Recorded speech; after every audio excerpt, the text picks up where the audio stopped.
ঋতু পরিবর্তনের মনোরম সময় এখন জাপানে। গ্রীষ্মের উষ্ণতা সরে গিয়ে ধীরে ধীরে প্রবেশ করেছে মনোমুগ্ধকর শরৎকাল।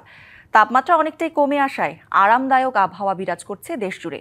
শরতের রঙে নতুন করে সাজতে শুরু করেছে প্রকৃতি।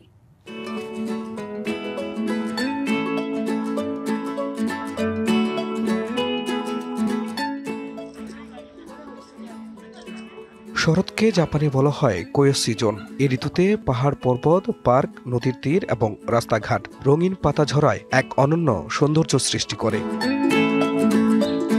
ম্যাপেল, গিঙ্কো সহ বিভিন্ন প্রজাতির গাছের পাতা লাল, হলুদ ও কমলা রঙে রূপ বদলাতে শুরু করেছে।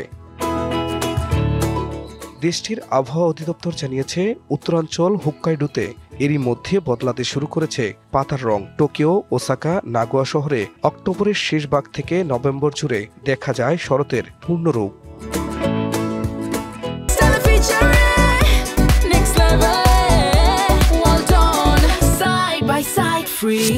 এই ঋতুতে জাপানের উৎসব, সাংস্কৃতিক আয়োজন, আলোকসজ্জা এবং বিভিন্ন জায়গায় বিশেষ অটাম লাইট আপ অনুষ্ঠিত হয়।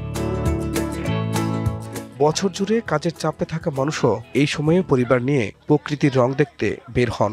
জাপানের শরৎকালের পরিবেশ আসলে অসাধারণ এবং মনোমুগ্ধকর।